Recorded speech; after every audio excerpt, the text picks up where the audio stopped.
Em uma noite, depois do trabalho, por volta das 11 horas, eu estava trabalhando em um restaurante fast food do outro lado da cidade onde eu morava. Era uma viagem de cerca de 45 minutos, o que era um longo percurso para percorrer por um salário mínimo. Mas eu não conseguia encontrar nada melhor, então era o que eu fazia. Começou a chover por volta das 22 horas, então, quando terminei o trabalho às 11 horas da noite, as estradas estavam realmente molhadas e escorregadias.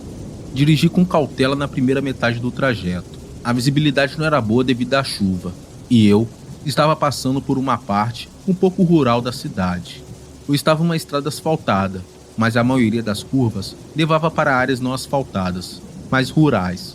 Depois de um tempo, percebi que havia poucos carros na estrada, então comecei a dirigir um pouco mais rápido. Eu sei que não foi uma escolha inteligente, mas eu estava cansado e ansioso para chegar em casa para poder dormir.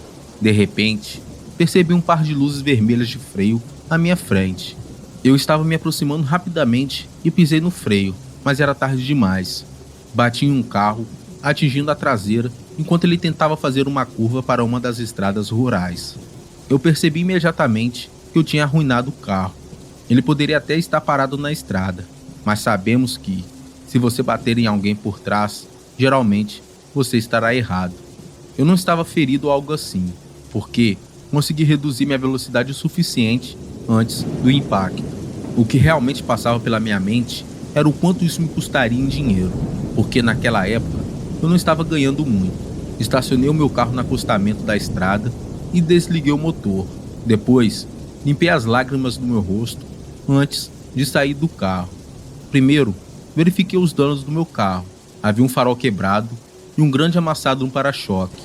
Eu tinha certeza de que custaria pelo menos R$ 1.000 para consertar, no mínimo, mas poderia ter sido muito pior. Depois minha atenção se voltou para o outro carro, que parou à minha frente. O outro motorista ainda não tinha saído do veículo, então esperei entre os dois carros. A chuva ainda estava caindo.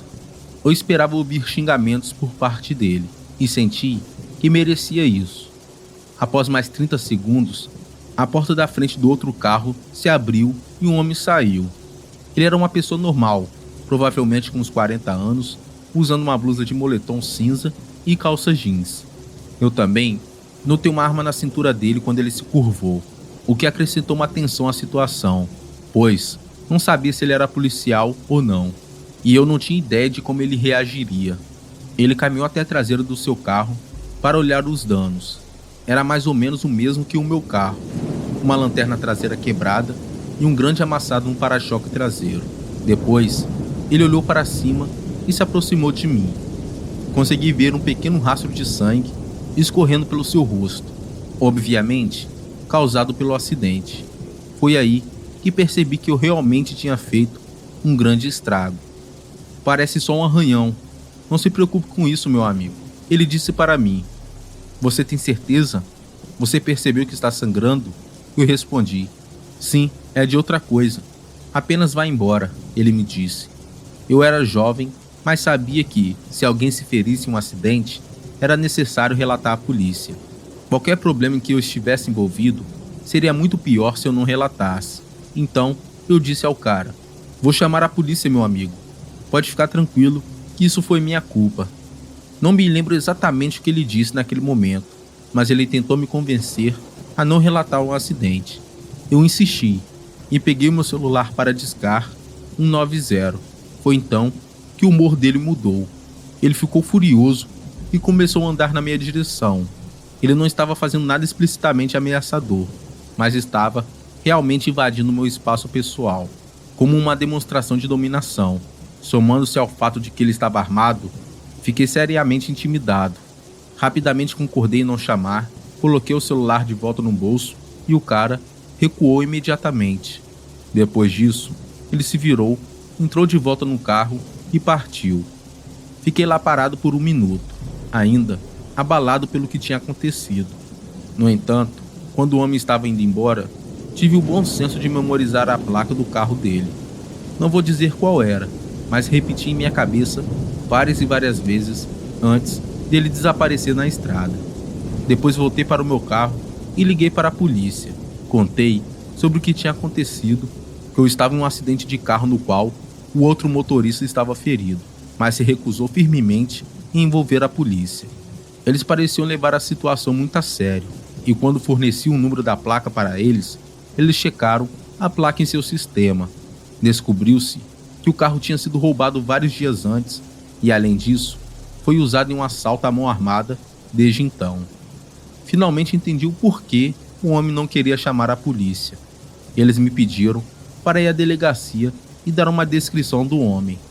Já era depois de meia-noite quando cheguei lá, e eu estava exausto, mas eu sabia o quanto era importante tirar aquele cara das ruas.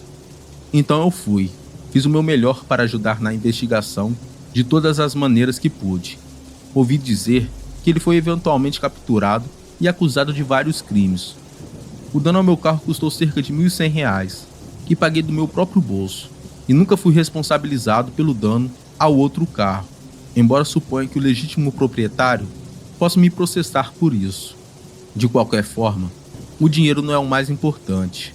Aquele cara era realmente perigoso, e, se eu tivesse sido mais persistente em chamar a polícia enquanto ele estava lá, não tenho dúvidas de que ele teria feito algo terrível comigo.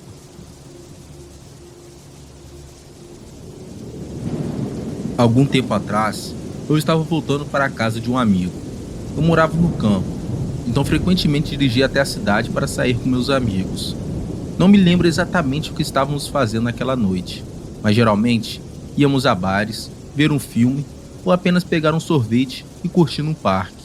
Lembro-me, no entanto, que perdemos a noção do tempo e já era depois de meia-noite quando comecei a dirigir de volta para casa.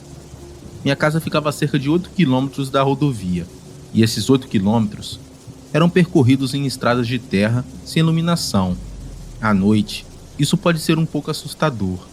É incrível quão escuras as estradas realmente ficavam, a ponto de você não conseguir ver a mão na sua frente caso as luzes se apagassem. Por causa disso, sempre dirijo lentamente à noite, pois só consigo ver cerca de 15 a 20 metros à minha frente. Portanto, se eu precisar parar para evitar um acidente ou para desviar de um buraco, é bom ter aquele tempo extra. Não há muita gente morando naquela área, por isso, fiquei surpreso ao ver um homem caminhando na beira da estrada. Eu estava a cerca de meio quilômetro da rodovia naquele momento, e meus faróis iluminaram seu corpo enquanto ele estava lá, acenando para mim com um sorriso amigável no rosto. Era um homem grande, alto e forte, com um bigode e um boné de banco antigo. Se eu tivesse que adivinhar, diria que ele tinha uns 30 e poucos anos. Sei que eu deveria ter desconfiado daquele homem, mas ele realmente não parecia ameaçador. Além disso, vivendo no campo, as pessoas tendem a se ajudar. Então talvez seja por isso que eu estava tão confiante. Reduzi a velocidade do carro e ele se aproximou da minha janela enquanto eu parava. Olá, senhor. Desculpe me incomodá-lo, mas será que eu poderia pedir uma carona até a cidade? Ele disse. Eu nem hesitei e concordei. Claro, pode entrar. Licença, meu nome é Paulo, ele respondeu. Boa noite, Paulo. Meu nome é João, respondi. Por mais ingênuo que pareça, ele era tão educado que não consegui deixar de confiar nele. Virei o carro e voltamos para a rodovia. Como eu disse, estávamos apenas a meio quilômetro de distância, então não foi um grande problema dar carona. Conversamos um pouco durante vários minutos. Sua calma me deixou mais à vontade, mesmo estando sozinho em um carro com um estranho. No entanto, não mais do que 10 minutos depois, ele disse: Lamento muito ter que fazer isso com o senhor, mas vou precisar do seu carro. Tive que fazer uma pausa para entender o que eu estava ouvindo. Do que você está falando? Perguntei, não acreditando no que tinha acabado de ouvir. Estou dizendo que preciso levar o seu carro. Vamos tentar não tornar isso difícil, ele disse. Fiquei ali paralisado e descrente com a situação. Estava prestes a lhe dar uma bronca quando ele sacou uma arma e apontou para mim. Meu coração quase parou quando olhei para aquilo. Havia uma expressão de tristeza em seu rosto, como se ele realmente se sentisse mal pelo que estava fazendo. Diminuí a velocidade do carro, levei até um acostamento, parei e saí do carro. Paulo pulou para o lugar do motorista e me olhou. Mais uma coisa, senhor. Vou precisar do seu telefone. Não posso permitir que você chame a polícia, explicou. Eu não disse uma palavra, apenas entreguei meu telefone. Todo meu corpo estava tremendo naquela hora. Senhor, me desculpe por isso. Sinto muito, ele disse, antes de sair com o carro. Caminhei por cerca de meia hora até conseguir avistar um carro de polícia. Contei a eles o que aconteceu, enquanto íamos para a delegacia para fazer um boletim de ocorrência. O policial me disse que a minha descrição combinava com a de um homem procurado por vários roubos à mão armada nesta e em outras cidades vizinhas. Foi como se ele tivesse esperado que alguém passasse pela estrada para tirar vantagem da boa vontade da pessoa. Infelizmente, eu fui a pessoa azarada. Isso realmente mexeu com a minha mente. Ter alguém tão educado e amigável se voltar contra mim em um piscar de olhos. Sempre fui alguém que tenta ajudar os outros, mas isso me fez questionar minha visão de mundo. Por que eu deveria me arriscar por alguém que pode querer me fazer mal? Essa é uma decisão que todos nós precisamos tomar por conta própria. Não quero desistir do mundo ou algo do tipo. É apenas algo para se pensar. Mantenham-se seguros por aí e tomem cuidado com as aparências. Em setembro de 2020, eu estava em uma viagem para a Alemanha, onde a maioria da minha família e amigos moram, exceto aqueles que estão no estado da Califórnia. Não quero me gabar, mas minha família é extremamente rica, muito mais rica do que consigo descrever. Na verdade, meu tio é bilionário até a data dessa narrativa. Portanto, eu tinha meu próprio supercarro, que era uma Lamborghini Aventador SV de 2020 na Alemanha. Primos meus, que também tinham uma quantia considerável de dinheiro, estavam na Alemanha naquela época. Decidimos dar uma volta na Autobahn alemã com nossos supercarros. Para quem não sabe, a Autobahn é uma rodovia na Alemanha sem limite de velocidade. O grupo era composto por mim e meus primos David, Luck e Frank. Luck ia dirigir um meu Porsche 918 Spider e o David estava em seu McLaren 720S. Começamos nosso passeio às 8 horas da noite.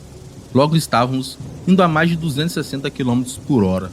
Eu estava me divertindo quando percebi algo de errado com David. Ele tinha sumido do nada. Ele literalmente tinha sumido do grupo. Olhei ao redor para ter certeza de que não estava enganado. Mas, para minha surpresa, ele não estava ali. David realmente estava desaparecido. Liguei para meus outros primos e disse a eles para pararem. Quando contei o que aconteceu, eles ficaram tão perplexos e horrorizados quanto eu. Não havia como David ter desaparecido abruptamente a 250 km por hora. Tentei ligar para ele, mas ele não atendeu. Fizemos algo que provavelmente nos daria uma multa. Voltamos com nossos carros na contramão para procurar David. Quando chegamos à parte da estrada onde David tinha sido visto pela última vez, decidimos estacionar os carros e procurá-lo na floresta ao lado da longa Autobahn. Não demorou nem 3 minutos para ouvirmos gritos de socorro. Era a voz de David. Corremos na direção de onde vinha a voz, apenas para perceber que algo que até hoje faz minha pele se arrepiar toda vez que penso nisso. À medida que corríamos, os gritos de socorro continuavam à mesma distância de nós, como se David, ou o que quer que estivesse se passando por David, estivesse se afastando de nós enquanto pedia ajuda. Começamos a entrar em pânico e chorar de frustração. Procuramos e procuramos, mas não conseguimos encontrá-lo. Ligamos para os pais de Luck, que estavam tão apavorados quanto nós. Eles chamaram a polícia para nós e esperamos até que eles chegassem. Uma grande equipe de busca foi organizada, que durou 3 dias, até que a Ferrari de David foi encontrada. O que era peculiar, no entanto, era o fato de que o carro não mostrava sinais de ter se envolvido em um acidente, ou seja, estava completamente intacto, sem um arranhão sequer, e nada havia sido roubado de dentro, exceto David. A busca continuou, mas sem sucesso, por um ano inteiro. Isso levou ao encerramento do caso, pois ninguém conseguia entender como isso poderia ter acontecido, a menos que fosse algum tipo de falha na Matrix ou algo assim.